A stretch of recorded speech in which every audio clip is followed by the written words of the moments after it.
नमस्कार। संतोष की रिपोर्ट में आप सबों का स्वागत है।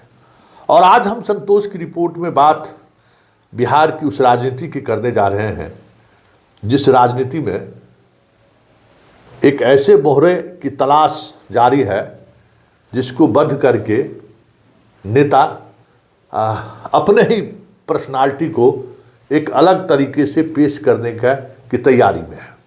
जी हाँ, हम बात जदयू के अंदर जो कुछ भी चल रहा है और जिस स्तर पर चल रहा है और उस संदर्भ में जदयू के नेता जिस मोहरे के तलाश में है उसकी कर रहे हैं।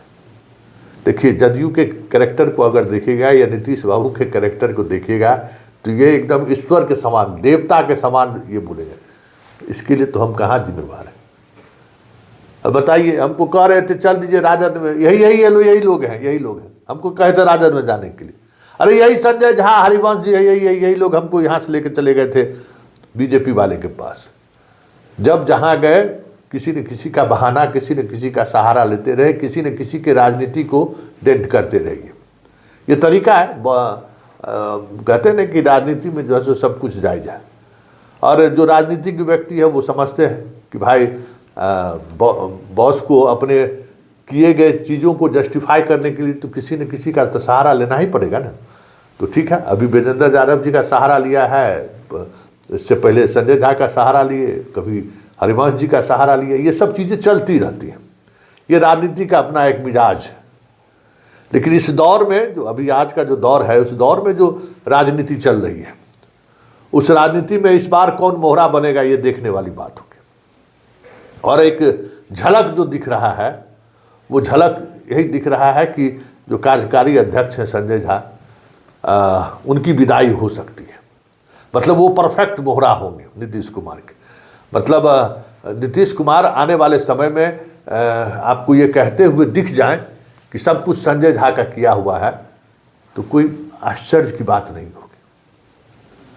एक ऑफ द रिकॉर्ड बातचीत में मैंने संजय झा जी से कहा था कि सर, कहाँ आप अध्यक्ष बन गए, किस चक्कर में फंस गए? तो मुस्कुरा दिए, कहे क्या हम लोग तो हुकुम के गुलाम हैं, जो हुकुम हुआ वो कर दिए। फिर इसी तरह से एक दिन बात हुई, हम कहे सर, बात हुई, फोन पे बातचीत, हमको काहे मनीष वर्मा की यात्रा को रुकवा दिया आप? तो कहे संतोष जी, हमारा औकात है मनीष वर्मा की यात्रा रुका देने के लिए? अरे वो अपने रुकवाए हैं नीतीश कुमार, हम क्यों रुकवाएंगे? हम कहते इमेज तो आपका यही जा रहा है कि संजय झा रुकवा दिए हैं, तो क्या कीजिएगा? इमेज तो भाई बनाया जाता है ना। तो हम बातचीत से हमें लगा कि भाई बंद होने के लिए तैयार है। और स्वाभाविक है कि वही नेता आगे बढ़ता है जो अपने बॉस का मोहरा बनता है समय समय पर। मतलब अगर किसी को बलि चढ़ाना हो तो आप सहस्र गर्दन झुका के खड़े रहिए तलवार के नीचे। ऐसे ही लोग राजनीति में ज़्यादा दिनों तक टिकते हैं, क्योंकि आज की राजनीति में जो मिजाज है ना, पॉलिटिकल जो कल्चर हो गया है, उस कल्चर में इस तरीके की चीज़ें बड़ी प्रमुखता से आगे बढ़ने के लिए लोग इस्तेमाल करते हैं। लेकिन एक बात है, मेरा मानना है कि संजय झा पॉलिटिशियन कभी नहीं रहे, वो हमेशा शिल्पकार रहे। आपको लग रहा होगा कि हम संजय झा के बारे में ये बात क्यों कह रहे हैं। मैं संजय झा जी को उस दौर से जान रहा हूँ जिस दौर में उनकी कोई राजनीतिक बिसात नहीं थी। और मेरा उनसे जो रिश्ता रहा है, प्रोफेशनल रिश्ता, एक पत्रकार और एक नेता के बीच का जो रिश्ता होता है, वही रिश्ता मेरा रहा है। और जब भी हम मिथिलांचल के विकास से जुड़े हुए पन्ने को पलटने की कोशिश करते हैं ना, तो हमको संजय झा का चेहरा दिख जाता है। और वो भी दिन मुझे याद आता है, वो दिन भी मुझे याद है। और वो उस घटना का मैं प्रत्यक्षदर्शी हूँ। संजय झा, हमें जहाँ तक याद है कि 2014 के लोकसभा चुनाव लड़ रहे थे जदयू के टिकट पे। और हमारे राष्ट्रपति के मित्र थे मानस बिहारी वर्मा। उनका गांव जाने के लिए हमको गांव का एग्जैक्ट बिरोल से हम लोग जाते थे। कितना नदी पार करके, कितना साया ब्लाउज धोती उखाड़ के हम लोग पहुंचते थे। पैंट शर्ट हाफ पैंट पहनते थे, तैयो कादो में इतना नदी पार करना पड़ता था। मोटरसाइकिल जाते थे, नहीं तो फिर वहाँ से जाते थे आपको यहाँ भेजा मधुबनी जिला में एकदम नेपाल के बॉर्डर, और वहाँ फिर कोसी का बांध पकड़ते थे तो किरतपुर आते थे, किरतपुर से तब उनके इलाके में आते थे। उस इलाके में संजय झा के पहल पर, हमें याद है, संजय झा के पहल पर पुल बना जबरदस्त, और समझिए कि उस इलाके का कायाकल्प हो गया। आप जाइएगा तो पहचान में नहीं आएगा कि वो वही इलाका है। और उसी पुल पर संजय झा गाड़ी रोके हुए थे और वहाँ गांव के 10-12 लोग खड़े थे, और संजोग से मेरी गाड़ी भी पहुँच गई, और संजय झा को लिटरली रोक के गांव वाले गाली गलौज नहीं किया, लेकिन बाकी सब बेइज्जत कर दिया। उस समय में मोदी का लहर था, संजय झा नहीं दिखा, संजय झा इतना काम किए नहीं दिखा। मतलब ये अंत में संजय झा जी को कहते हुए हम देखे कि मतलब ये जिस पुल पर खड़ा है, ये पुल भी नीतीश कुमार का बनाया हुआ है, कम से कम उसका भी तो सम्मान करिए। आज से 70 साल तक किस तरीके से जिंदगी जिए, जानते क्या? छोड़ू बहुत अले नीतीश कुमार जैसन पुल बना दलखिन, पुल में हुनकर कौन योगदान है? अब समझ जाइए कि जो पूरी तौर पर बिहार गवर्नमेंट के पैसे से जो पुल बना, और उस पुल के बनने से उस इलाके के 500 गांव, जहां गाड़ी सवारी तो छोड़ दीजिए, साइकिल से भी लोग बड़ा मुश्किल से पहुंचता था, वहां धड़धड़ाते हुए आधा घंटा में गांव पर पहुंच जाने लगा लोग। वहां के लोग ये बात कर रहा है, और नहीं दिया वोट। 80 गो बूथ, हम काउंटिंग के बाद हम पता चला 80 गो वोट आया उस इलाके में संजय झा जी को।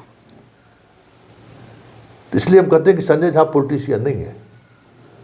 पॉलिटिशियन का मिजाज होता है, रहिए गांव पॉलिटिक्स कीजिए, दूगों को लड़ाइए, किसी तीसरा को मुकदमा में फंसाइए, सब सुधरल रहेगा।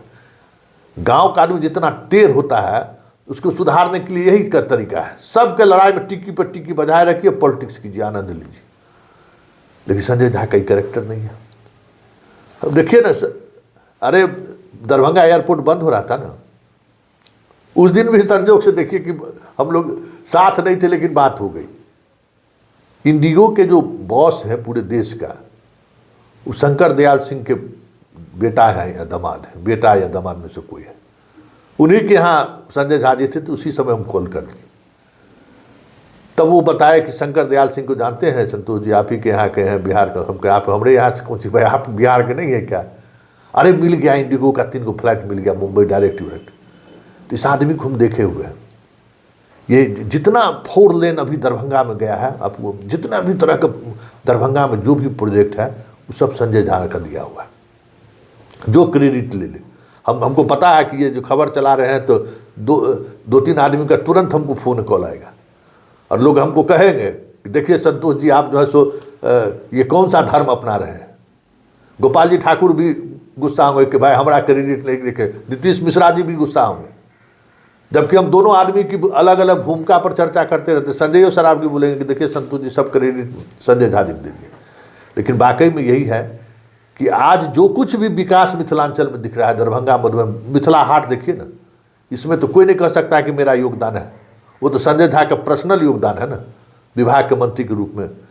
आज देख लीजिए कि वैसा कॉन्सेप्ट बिहार में कहीं आपको नहीं मिलेगा, और जब आप वहाँ जाइएगा ना, तब आपको लगेगा कि भाई हम कहाँ पहुँच गए। तो ये शिल्पकार है, पॉलिटिशियन नहीं है।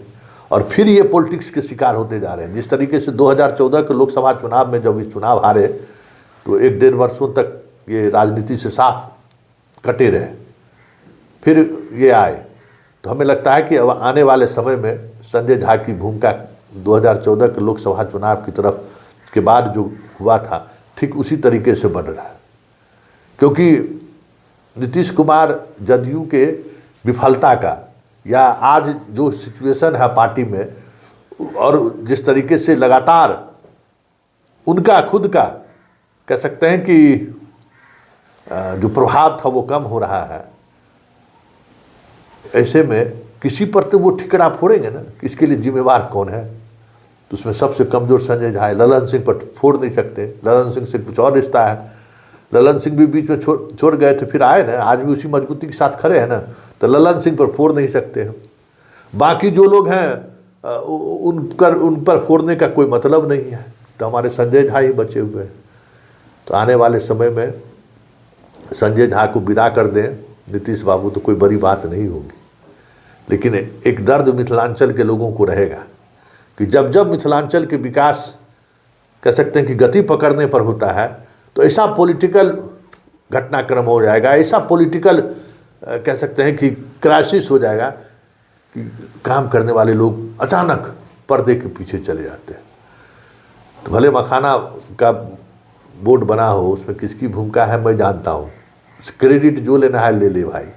जितनी सड़कें, जितनी पुल पुलिया, जितना तटबंध, अभी बताइए जहाँ तटबंध टूटा था कोसी का, अगर बांध तटबंध, कमला बलान का तटबंध या बाकी चीज़ आप जाइए ना भाई, आप कुशेश्वर स्थान जाइए, बिरौल जाइए और बिरौल से जाइए, देखिए किस तरीके से सहरसा का रोड बना है। अरे कोई सोच नहीं सकता है, कल्पना से परे की चीज़ है। उस इलाके में हम तो रहे, वहाँ काम किए ना, सोच नहीं सकता है। जाकर रोड पर चढ़िए, बिहार का सबसे हाईएस्ट लेवल उसका होगा उस रोड का, जमीन से आप जमीन की तरफ देखिएगा ना तो आपको डर लगेगा, नीचे देखिएगा तो।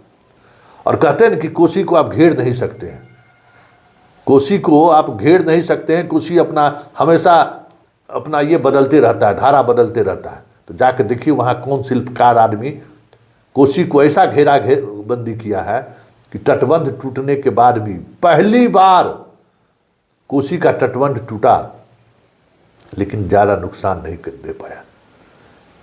चंद दिनों में ही वो सारा पानी चला गया। नहीं तो कोसी का तटबंध जब भी टूटा है तो प्रलय लाया है, तो प्रलय नहीं आया। चीज़ें मतलब ऐसा नहीं है कि बनाया इन्होंने उसी इलाके में तो पूरे रास्ते को बंद कर दिया, पानी को भी निकलने का पूरा स्पेस दिया, इसलिए हमने शिल्पकार कहा है। तो उस बाढ़ में भी हमने देखा कि इनके किए गए कामों का क्या नतीजा है। इलाका बदल गया, आप सोच नहीं सकते हैं कि वही इलाका है। कुछ पता नहीं, हम लोग के ननिहाल कुशकंधा या कुछ नाम है उस इलाके का, मिथिलांचल में नाम है उधर का इलाके का, मतलब एकदम पानी पानी मई रहता है वो इलाका। उस इलाके को इसने नई दुनिया दिखाई, नया एकदम लगता ही नहीं है कि वो वही इलाका है। आप सोच नहीं सकते हैं कि एक दौर में 2005-07 में जब हम वहाँ थे तो दरभंगा से कुशेश्वर स्थान जाने में 7 घंटा 8 घंटा लगता था, आज घंटों में पहुँच जाइएगा। और कुशेश्वर स्थान से तो उस तरफ तो जाने का कोई सवाल ही नहीं है, लेकिन आप जाके देखिएगा तो आपको लगेगा कि वो इलाका रहा ही नहीं। लेकिन राजनीति है ना, वो राजनीति अपने मिजाज से चलता है, उसका अपना तेवर होता है, अपना क्लेवर होता है। तो कहीं उसी तेवर और क्लेवर के शिकार संजय झा हो जाए तो कोई बड़ी बात नहीं हो गया, याद रखिएगा। क्योंकि जिस तरीके से पिछड़ा राजनीति गोलबंदी कर रहा है, उसमें सबसे सॉफ्ट और आसान शिकार संजय झा ही है। न विजय चौधरी होंगे, न अशोक चौधरी होंगे, न ललन सिंह होंगे, लेकिन संजय झा शिकार हो जाएंगे, ये साफ दिख रहा है। तो शिकार हो जाए। हम बार बार कहते थे, संजय झा जी को भी कहते हैं कि सर आप पॉलिटिशियन नहीं हैं, आप इस पॉलिटिक्स के चक्कर में आप बढ़िया करते हैं, डेवलपमेंट वाला मुद्दा पर रहिए, पॉलिटिक्स के मुद्दा पर नहीं रहिए। अभी देखिए गुजरात में जो ये आदमी मिथिलांचल क्या कर रहे हैं, देख लीजिए।